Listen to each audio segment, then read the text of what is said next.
everyone, to the Firing the Man podcast. On today's episode, we have the privilege to interview Ismael Rickson. Ismael was on the podcast way back in episode 88, and he is back with us today to cover the State of the Market 2022.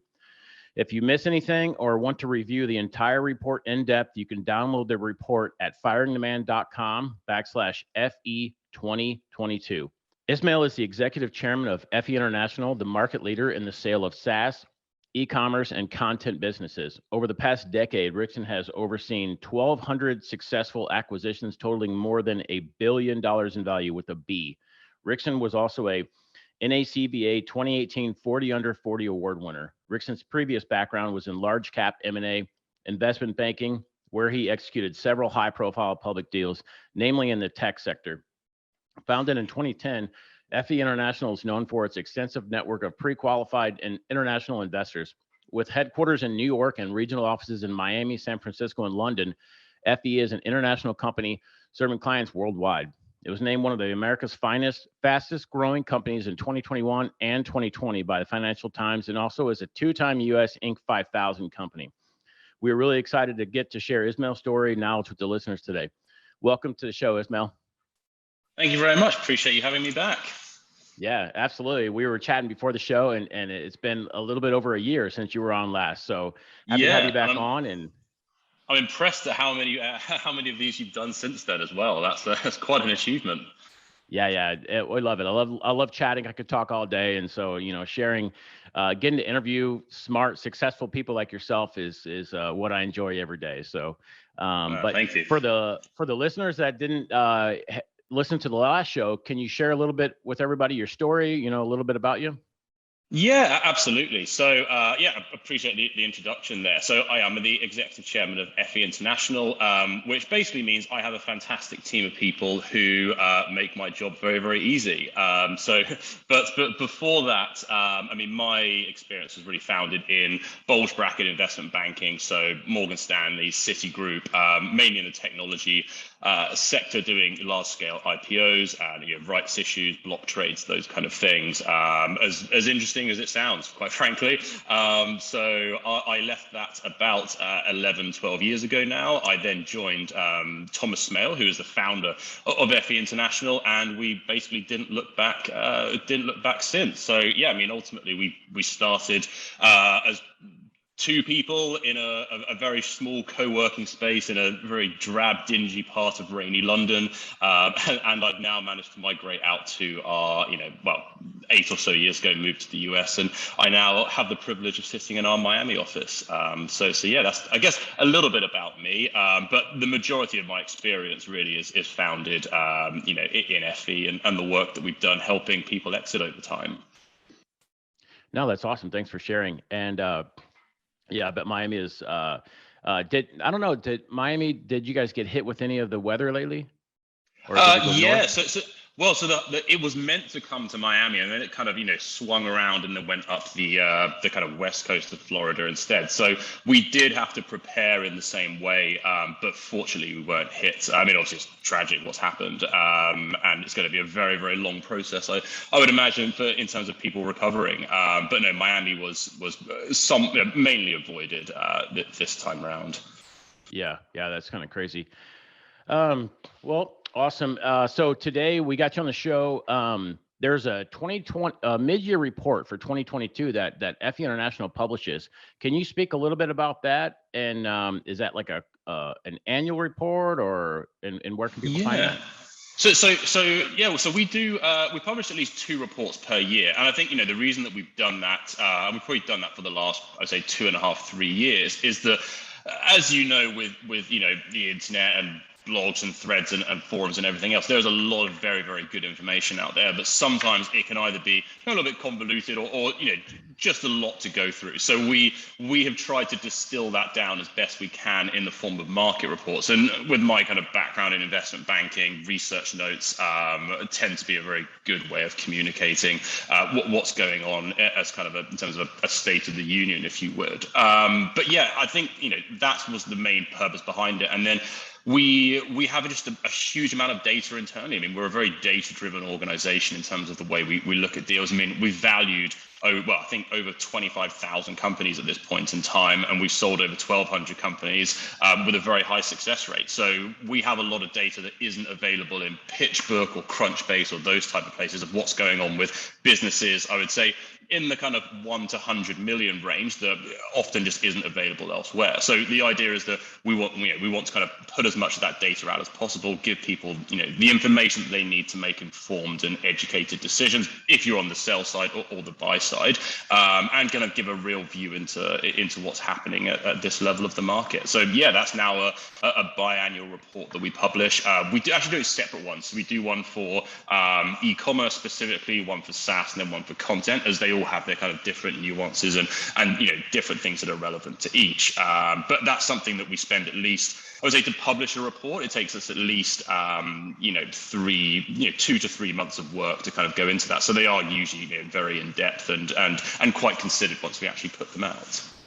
Yeah, no, that's awesome. And again, for the listeners, if you're driving, just write this down or come back and listen to it later. It's you can get the download report at firingtheman.com/FE2022. And like Ismael said, in the report, there's different reports. They break them all down into SaaS, e-commerce, and content, which I think is pretty awesome to kind of divvy those up because, yeah, they're very different markets and very different data. I really like how, the scale, like for me, I'm a numbers guy, data guy. And so if I talk to someone, maybe a smaller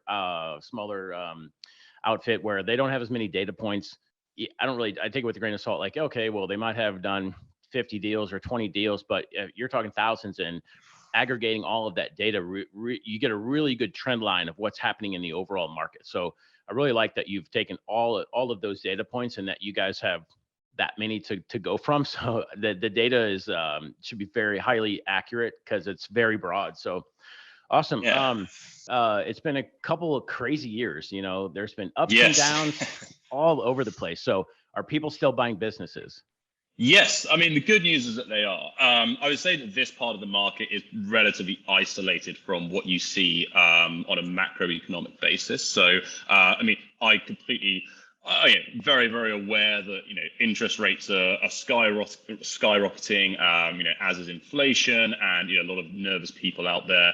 And I guess for a lot of people, a lot of the conversations that, we've been having or I've had specifically, especially on the sell side, is that exact, are people still buying? Because instinctively, if you were a ultra high net worth individual looking to acquire businesses, you may pause for a second and say, well, maybe I want to see if multiples come down, maybe I want to see, how deal structuring, looks going forwards. But the reality of it is that ultra high net worth individuals make up a very, very small percentage of the people that we sell businesses to. And I suspect that's indicative of the rest of the market as well. So, we mainly deal with strategic, private equity, institutional capital, family offices, those kind of acquirers. And for them, I think an important thing to keep in mind is that during the financial crisis of 2008 to more or less 2012, a lot of them were heavily criticized by their LPs and investors and effectively places they were borrowing money from for not deploying quickly just not deploying during that period. And I feel like a lot of them probably missed out on opportunities, and that's something they don't want to repeat this time around. So I think for well-run, profitable, growing businesses, there is always going to be buyer demand, and it just so happens that there's more. And we do dive into this in the report. There's close to about $5 trillion of private equity dry capital out there at the moment. So if you just think about that as kind of one buyer category, then you have the strategics who, yes, are getting a little bit nervous in some cases because they're starting to think about, okay, let's look at the big tech firms, for example. Let's look at Meta and Apple and Google starting to identify, potentially who they're going to be letting go and these kind of things. So some strategics are following suit in the sense that, maybe they're taking a bit of a pause. But, the private equity and institutional capital is more than filling that. And a lot of the strategics, if there is an opportunity where, it just makes sense, it does make sense for them and they realize that, hey, this may not exist in 6 to 12 months and they would prefer to acquire the business and have it go to one of their competitors, they are still doing deals. So Yeah, I think that at the moment, in terms of our own pipeline, extremely healthy. I think we have at least 20 deals either in escrow or very close to going in escrow at the moment, which is pretty standard for us in terms of overall volume. So I would say that, we're not seeing we're not seeing kind of buyers pull out of deals. We're not seeing, and I mean, like I said, we track data very heavily. We're not seeing, any major swings in the metrics and KPIs of businesses going to market, amount of initial interest, amount of, management calls taking place, amount of offers that we're then receiving, and then obviously through to close. So I would say that the market is still strong. And if anything, what we tend to see in markets where the macro status is doing slightly worse than it has done previously is there is more money coming out of equities and being put into private equity firms and being put into hedge funds and institutionals that often back strategics as well. So if anything, slightly more money is going into those areas, and that is causing a bit of pressure, which is kind of pressure coming down market, and ultimately that's helping keep the multiples at least stable and in some cases still growing as well. Okay, no, that's interesting. So it sounds like deal flow, like everything is, the wheel is still moving forward. It's just a certain pipelines of money is pausing, but other ones are still available. And you had mentioned, what was it, 5 billion and capital. Is it 5 trillion? So 5 trillion so that's global private equity, capital that's available for acquisition. So, and that number, and there's a really good chart in the report actually, but that number has been growing year on year. So, I mean, there is a pressure on private equity, on, institutionals to carry on deploying. And, that a lot of strategics get caught up in that as well, because often they are borrowing from the same sources of capital. So, yeah, I mean, we're still seeing a lot of buy side demand. Okay, no, that's good. So digging into e-com M&A a little bit more. So let's so a couple questions that I had is, are deals now? It sounds like the deal flow is going now. Is it getting more expensive to get capital? But I guess if you're going with family office or somewhere else, then that it really doesn't matter. But are the deals taking longer to close, or is there anybody doing more diligence, or is that about the same?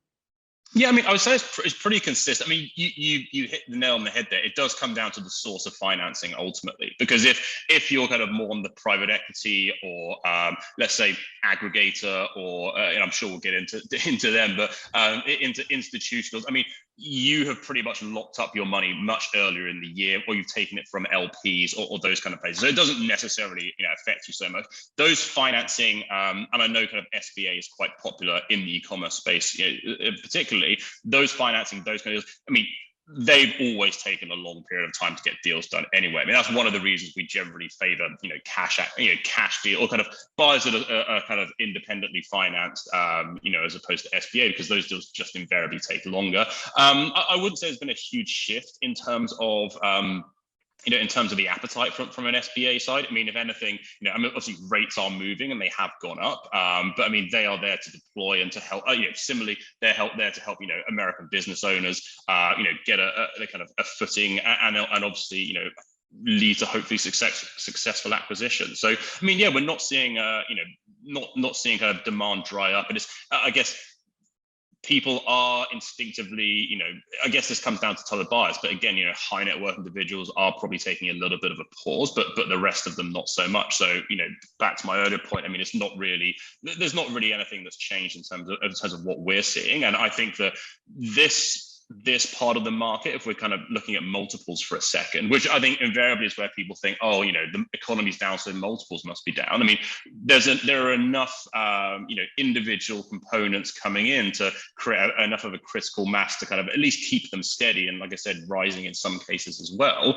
And I think ultimately that's a good thing for everybody. I mean, you don't want to be buying a business where the economy can take a bit of a pause or a downturn, and suddenly you're buying a business at X and you have to sell it at Y, for example. There's just been a steady increase in growth over time, and I think that is a dynamic of the multiples and the level they're at this particular point of the market. There's only really room for the longer term to go up. Whereas if you're looking at the public markets, where deals trade for 15, 20, 30 times forward-looking multiples of companies that may or may not be profitable, that is something where there is obviously a lot of headroom to come down, and you can expect that buyers would be very nervous in those situations because they want to see where it's going to land. But it's not really a dynamic that affects this part of the market, I would say. Okay. Oh, that's interesting. And I definitely want to dig into the aggregators. I saw some news this morning that I want to cover, but I have one more question before we pivot into that. Like we were chatting before the show, and I was in San Diego last week for Traffic and Conversion Summit. I was chatting with a group in a mastermind, and a lot of they're saying the valuations are so rocky. The last couple of years, it was kind of an anomaly. And so what I heard was like a lot of people are kind of like trending from like 2018 to 2022 and kind of taking that trend line and almost like removing 2021, 2020 and just kind of seeing where that trend line goes and see if it lines up properly. When your staff is doing like valuations, are you guys doing that, or how are you guys adjusting for the anomaly of the of COVID? Well, no, it is a great question. I think, so not to get too technical and boring, but the way we do valuations is to look at 4 different models, and some of them more forward-looking, some are backwards-looking, and some are right here, right now. So, for example, the DCF model is a bit more forward-looking. We also use historic price regression and revenue regression, which are a little bit more backward-looking, and then we use comp analysis, which is kind of right here, right now. So, and then what you effectively do is you take those 4 models, you'll football field them, and then you'll remove the extreme highs and lows to find a weighted consensus of what's there. So by taking that and certainly using assumptions, especially around the DCF and the comp analysis, there have been situations where you do have to exclude certain parts of the data set to make it statistically significant. So I mean, on that basis, there have been situations where we've looked and gone, okay, well, e-commerce, I think, is the big one here. I mean, SaaS and content businesses weren't affected in the same way, but there were so many. I mean, we've kind of rolled the clock back to April or so, 2020, when Amazon wasn't taking deliveries or this, or there were just lots of issues, and then obviously the supply chain issues started, and some of those were situational, some of those were massive cargo ship got stuck in the Suez Canal, so it was a little bit hard to predict in a lot of cases. But I think that with a lot of those, I think with a lot of those businesses, you do have to say, okay, well, that was an extraordinary event. Yes, that may happen again, but is it going to happen in our lifetime? Is it going to happen in the next 10, 20, 30 years? Probably, well, hopefully not. So there are situations where we marked 2019 versus 2021, for example. But again, very, very specific to business model, very specific to the business as well. And I was talking to somebody, the other day, for example, and he was telling me he's now getting containers for, I think it was $5,000 versus $26,000 at the peak. So, that's something that you have to kind of historically go back and remove, unless, you think that that's going to happen again in the near future. So, yeah, there have been situations where, from a valuation perspective, we look at, well, what's the underlying trend of this business? If this business has been around for 10 years, and we can mark, let's say, 2012 through to 2022, and there's this little blip in the middle, but otherwise it's a very consistent trend going up. That's somewhere where we can start to make adjustments, and then it's just a case of explaining that on the buy side, and then ultimately negotiating around it. And in those situations, sometimes you may end up with a bit of structuring to help alleviate any kind of potential acquirer concerns that exist. But I think that most people have been working extremely hard since the pandemic to diversify themselves in terms of supply chain, and ultimately in terms of types of products as well, because consumer behavior has changed, and the types of things people are buying today versus buying 5 years ago are very different, because we like to think we're getting back to normal, but it's a new normal now. So I think companies that have shown the ability to pivot well, that have been resilient, that are in more evergreen spaces, yes, there's definitely an argument to say that we can not ignore the blip in the middle, but certainly take a little bit of a longer term view in terms of how that trend may be migrated. Okay. No, that's a good point. And for if sellers are out there, owners are out there, and they're wanting to go to market, I think that what you just kind of said was, hopefully it'll make them feel a little bit safer. Okay, hey, my valuation's not going to be dinged too bad. They're going to kind of smooth it out and make it look right, especially if a business has been operating for 4 or 5 years, and you can kind of get at that trend line. If it's a newer business, might be a little bit harder, but a business that's 4 or 5 years old, you could probably smooth it out. So now, good point. One other point that you brought up too is, and I really like it, is like, if business owners, founders, operators, whatever you are, if these last few years were really hard, and if you kind of hit it head on, your business should be more valuable if you've got better supply chain, and if you've done all these things to kind of pivot and strengthen your business. Are you seeing a lot of businesses that are coming in that have done that over the last 2 years? Or are you seeing a lot of like? Yes, it's a great question. I mean, I think generally speaking, we've always prided ourselves on the fact that we only take the very best businesses to market anyway. And to give you a data point around that, of all businesses that will ever come to us and can be valued in the sense that they meet certain growth metrics or other metrics that we look for depending on the business model, only 1.8% of those will ever go to market. And that may involve an exit planning process before we get there anyway. But I think in terms of the businesses that we're seeing, I mean, a lot of them have become a lot more resilient over the last 1 to 2 years. They've diversified definitely their supply chain. They've diversified where and how they're selling products. I think as well that's been a big one. We're seeing more people move off. Well, not move off. I say they are adding to their Amazon repertoire, for example, by going more on the Shopify and kind of big commerce and WooCommerce routes, trying to own their audience a little bit more. I think one metric that has come out to be extremely important in valuations, especially in e-commerce over the last year or so, is repeat order rates. So I think that's something that people are starting to think of customer acquisition costs and how can they drive that down further over time. And that does make you a lot more resilient to swings you're going to see in the market, be those a forced swing as we saw with COVID and the pandemic, or whether that's more of a trend swing over time as well. So I think that is something that those are some elements that we've definitely noticed, and business owners are more focused than ever on kind of owning that audience, and ultimately in some cases that's meant kind of move away from Amazon and add Shopify and other pieces, and that's been very well received in the buyer community as well, I think, because a lot of buyers, what we tend to find is a lot of buyers, they'll look, let's say you have an FBA business, for example, a buyer will come in and say, okay, you built a fantastic base here, you have good products, well reviewed, etc. We're going to take that and we want to, take it off platform. We want to kind of create it, so continue creating its own brand with Shopify and such. In theory, that sounds fantastic. That sounds great and something that everybody should be doing. In practice, it's a lot more difficult. So anybody that can demonstrate that they've started making progress in that area are instinctively going to get higher multiples. And I think we sold a business. I think it was definitely earlier in the year. I think it was Q1 or Q2, called Foxy Bay. I think that ended up going to Boosted or someone similar, and they. In that particular context, I mean, I think the split was, pretty even between FBA and non-FBA, and that was a real kind of winning point. And there was a lot of demand around that particular business just because they had built such a strong brand off platform, but they still had those revenues and still that critical mass that was being achieved through there. So yeah, I mean, ultimately buyers will continue to search for businesses that are very, very well diversified, and anybody that can show that they've started to make steps in that progress in that direction ultimately will be rewarded by slightly higher multiples over time as well.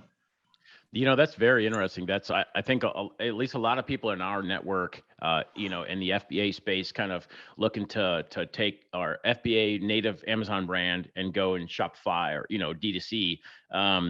Now, without getting into the weeds and specifics, obviously, but what do you think a straight FBA multiple, let's say for 1 million, let's say 500K in EBITDA, what kind of a multiple how high would the multiple go if the brand showed, say, 10, 20%, 30% D2C sales channels on Shopify? Yeah, I mean, so there's two elements to it. Firstly, it impacts the multiple and it impacts the deal structure because there's less perceived risk if you're running that profitably as well. But yeah, I think that multiple-wise, we haven't seen a huge markdown in terms of what was happening. I think last I was on the show, we're still looking at somewhere in that kind of 4 to 6 times range, trailing 12 months, I would say. And then in terms of deal structure, I mean, the more you can kind of move away from Amazon as a a pure brand, the more kind of cash consideration you're going to get up front for a business like that. But ultimately, it comes down to each business, and the usual caveats of forward-looking, projections and all those bits as well. But if you looked at two businesses side by side, and one of them had 30% D2C, and one of them was 100% Amazon, and so in one context, one of them had figured out the D2C supply chain, had figured out how to make a solid return on ad spend through that particular channel as well, and you own more of the customer data, you are nearly always going to trade at a similar business, just purely FBA. So, but again, I mean, that comes with time, that comes with effort, that comes with R&D, that comes with ad spend, and some of it you may get back, some of it you may not get back. So it's really risk reward. So that's really what you're looking at there. And businesses that have managed to make a pivot into that area will attract more buyers. They're much more likely to attract more private equity and institutional money, as well as just strategic interest, which means that if anything, there's going to be a greater critical mass of people looking to acquire that particular business, which doesn't mean multiples go out the window, but it starts to mean you are going to get into that more competitive process where the multiple and the ultimate offer in terms are more likely to get pushed up than a business that is just purely FBA. Gotcha. Yeah, and you hit the nail on the head when you had said that business had figured out how to utilize profitable advertising, and so that is crucial. And it's like R&D. I call it the education fund. You try something, and if it doesn't work, well, then it's risk versus reward. If it doesn't work and you go to market, then you're not in a good position. But if it does work, then you get that reward. And that's the thing. And if I were a buyer and I was looking at a pure FBA business, and one of the growth opportunities was, okay, well, you can take this, we've got a good brand, take it off platform. It's like, well, great, that's easier said than done. And quite frankly, I'm not going to pay you a premium for me having to do that work and me having to put the money in, but I will if you do it. So why don't you go and do that for 12 months, come back and I'll pay you more. That would be the way I would look at it. Because, we see, and I'm not trying to be cynical, but we see, all sorts of businesses, all sorts of growth opportunities and this and that. And it's like, well, on paper, yeah, I'm sure that's a great idea, but the actual execution of it is going to be a lot harder than that. So I think that's why you would end up trading at a premium if you manage to get a, let's say, 70-30 balance. As you mentioned there, I think you're always going to trade at a premium to those businesses that are 100% reliant on FBA. Absolutely. Well, awesome. So let's pivot a little bit into aggregators. Everybody loves to chat aggregators and beat them up and everything else. And so we like aggregators. There's a need for them. And anyway, there's been, say, a tornado of activity in the last, say, 6 months with aggregators. So just this morning, I had read a quick bit on one of the aggregators had some legal issues with a seller and on an earnout. And it was not good. And so can you speak to a little bit like what's going on in the aggregator space? Are you seeing a lot of that, or is there what's going on there? Yeah, and I'd be very interested to hear more about that as well. Not shocking, I would probably say, but yeah, it's. But I mean, aggregators. I think the first thing to say about aggregators is they are ultimately a very small part of the market. And if you look at our, I think our report goes into this as well. But I think the report we published two or so months ago now. The current stat is we have about $46 billion of buyer demand in across our network. So if you kind of think about, obviously there are lots of great success stories in aggregators. This aggregator raised 50 million, 100 million, 200 million. Those are very big numbers we're talking about. But when you put it into the greater context of, well, how much money is out there, it's a small percentage. So I think that aggregators have had their part in the market, and they've actually been very helpful in the sense that when everything was taking a bit of a downturn, there's a lot of uncertainty with COVID and everything else was being created, they were supporting the market in the sense that they were continuing to acquire, and they kept multiples pretty high for in most cases. And now you're starting to see the private equity and strategics and institutional capital step back in. And I think that, in a lot of cases, they are becoming, not going to say less relevant, but they're not the only buyer at the table. So I would say, that's the first thing. I have absolutely nothing against aggregators. I think that the mistake that they have made in some cases, and we have seen this happen in the SaaS space, we've seen this happen in the content space, comfortably over the last 10, 12 years. They started out by working with advisors. And the good thing with advisors is we do a lot of the weeding out for them. So I've never seen a business in the e-commerce space try to go to market and had a firm grip on their financials. And you'll speak to somebody and they'll say, oh, and we'll say, listen, we're going to value your business. Here's what we need. We need org chart. We need P&L. We need balance sheet. And then it's always like, well, why do you need the balance sheet? And it's like, well, we need the balance sheet because I can guarantee you're doing cash flow accounting. Even if your accountant tells you otherwise, or even if you hit the little button in QuickBooks that says switch to accrual, you're doing cash flow accounting on some level, and therefore we need to start backing that out, and we need your inventory over multiple time points so we can start to figure out what it actually. And the challenge is that, you know, aggregators were so intent on buying businesses and quickly to gain market share, and some of them did very, very well through that.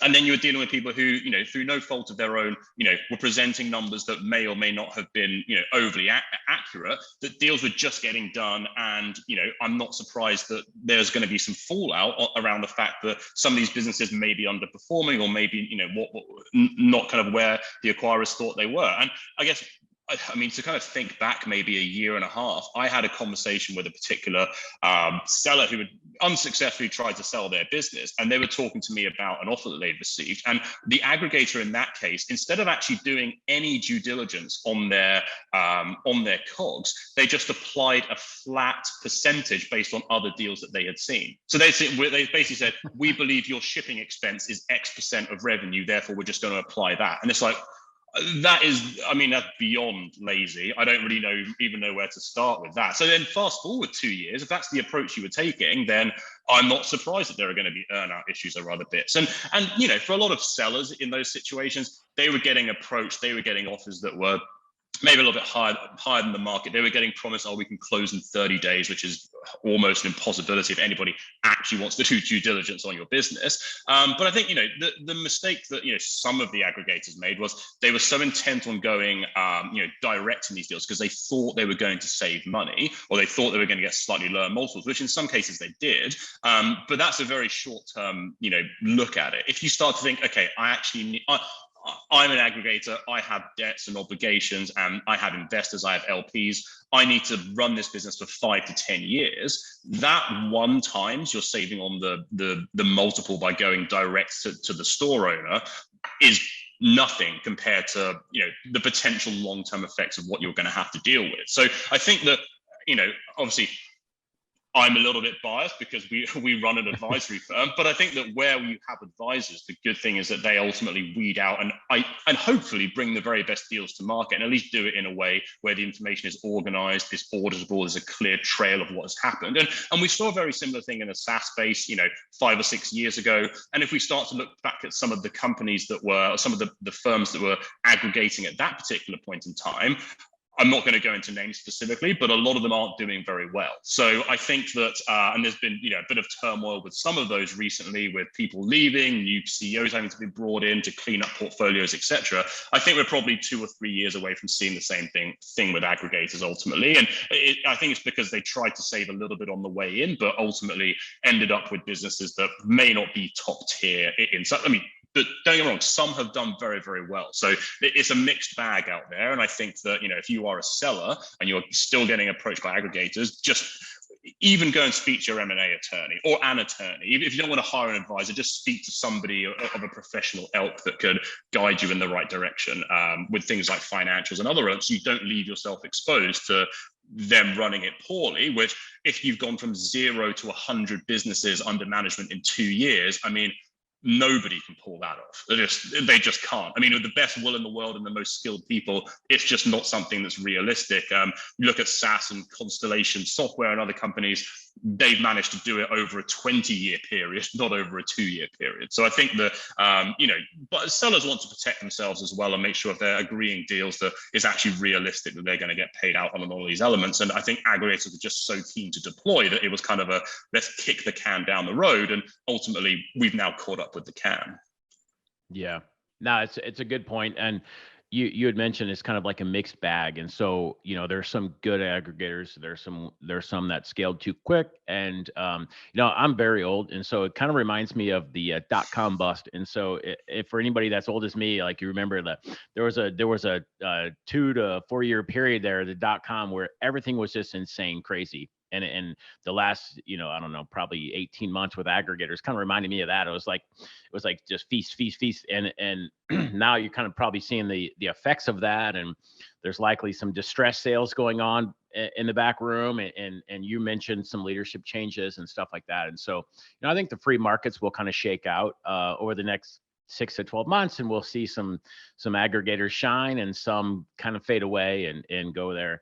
Oh yeah, and I think to your point there, actually, is a great point. I mean, we've actually heard of aggregators selling to other aggregators and then selling parts of their portfolio, and I think that's kind of a known secret at this stage. But yeah, I mean, that's kind of indicative of where the market is. But the positive thing here is that anybody who is thinking about exiting and kind of, I've been reading that aggregators aren't buying anymore, this company has started laying, and there's been layoffs and other things. The positive news is kind of the key takeaways for me, at least, are they were always a very small percentage of the market in terms of buyer demand, and there is a lot of capital, private equity, institutional, and otherwise, that's coming back into the space that just couldn't invest over the past couple of years. And aggregators, so it's the way I look at it is, the private equity and strategic and institutional capital is the longer term, piece of the pie.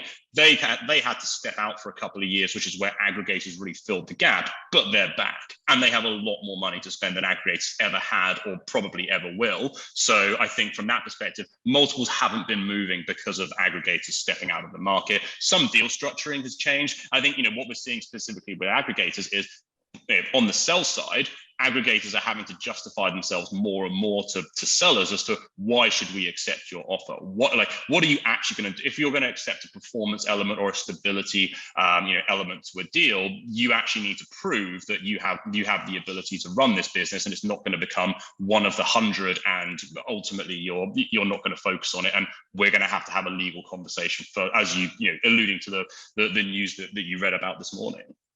Yeah, absolutely. Awesome. So kind of pivoting a little bit, and I saw something, not actually, I think it was probably last week. It was actually a Facebook ad. They were targeting me, and it was a Shopify roll up or Shopify aggregator. So are you seeing a lot of those? I think I've seen the same one. Yeah, I've seen this. I've seen that as well. I can't remember what the actual ad was, but it was one of those will buy your business almost instantly kind of things. I mean,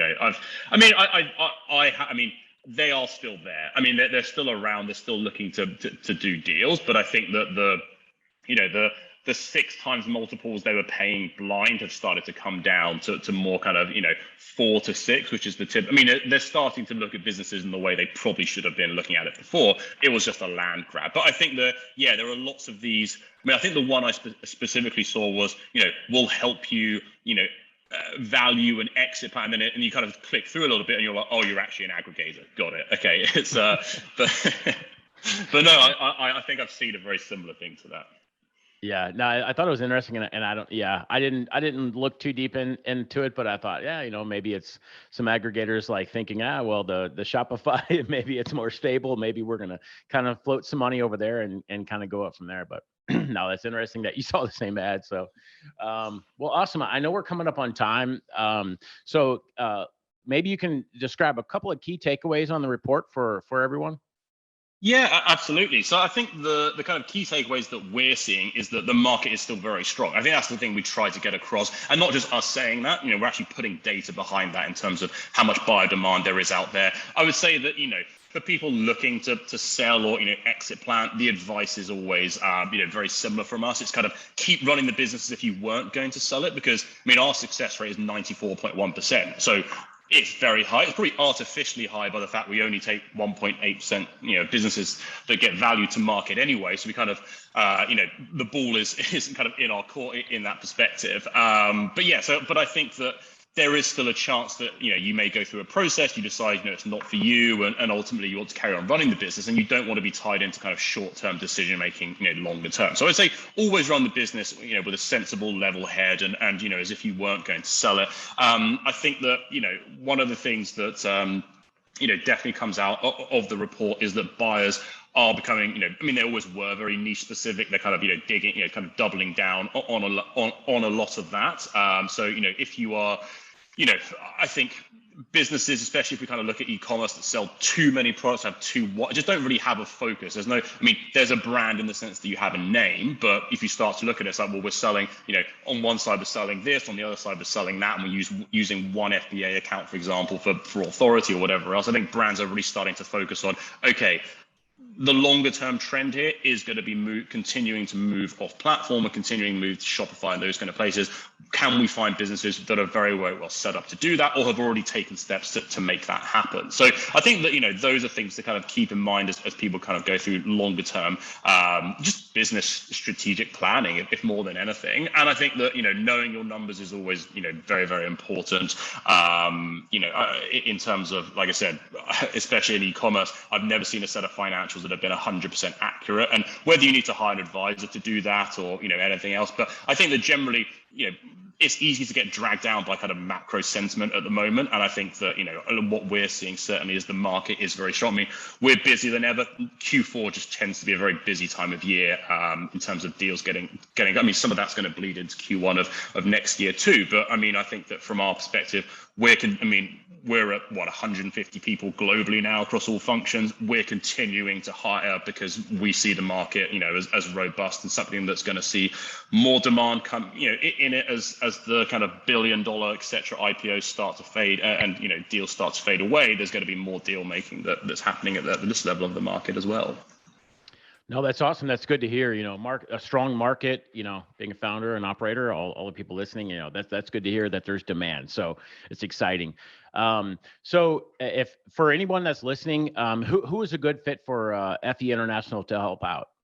Yeah, so like I said earlier, we deal with e-commerce, SaaS, and content businesses, and the reason we deal with all three is that oftentimes founders, especially successful founders, may kind of go between different business models or try different things, over time. But I would say that for us, our deal size is usually somewhere between $1 to $100 million, and we are looking for, or kind of we best serve, I should say, businesses that have strong track records and a precedent of being able to deliver on continued growth year on year. Now, that said, most businesses that come to us will require a level of exit planning. So that's perfectly normal. I think the one thing that's kind of important to get across is that most businesses, go through at least 3 to 12 months of exit planning before going to market. So if you're thinking, okay, actually next year, this time next year, I'm thinking of exiting, may not be right to have a conversation now. Like, you will never be wasting our time. We want to get in early because typically speaking, and this is a stat that we have, I don't think we've published this yet, but we definitely will in our next report. Businesses that go through at least, I would say, 6 to 12 months of exit planning tend to see multiples that are about 14% higher than businesses that don't. So the earlier we can get in and have those conversations with you, the better off you're going to be from probably a multiple perspective, but definitely deal structuring and other types of elements. So, anybody who's running a e-commerce, SaaS, or content business that is on a stable or growth trajectory with kind of and a good level of profitability. Obviously, that's going to depend business by business. So just have a conversation with us. It's always worth that because no two businesses look alike, and ultimately there's value, be that strategic or otherwise, in every business that we ultimately take to market. That's awesome. Yeah, makes a strong point too. That 14% is pretty cool. Awesome. So let's close out the show. We close out the show with a fire round. Are you ready? Yes, I am. I remember this. What is your favorite book? I came prepared this time. Favorite book currently is Checklist Manifesto. I'm probably going to butcher the name here, but it's Atul Gawande. Checklist Manifesto title. We've actually implemented that across our organization, and for anybody scaling, it's fantastic. Awesome. What are your hobbies? On a personal note, I've actually lost 81 pounds since the start of the pandemic. So I'm going to say gym is a hobby. That's incredibly boring, but that is the hobby of late. That's awesome. Well, congrats. That's huge. Thank you. What is the one thing? Yeah. What is the one thing that you do not miss about working for the man?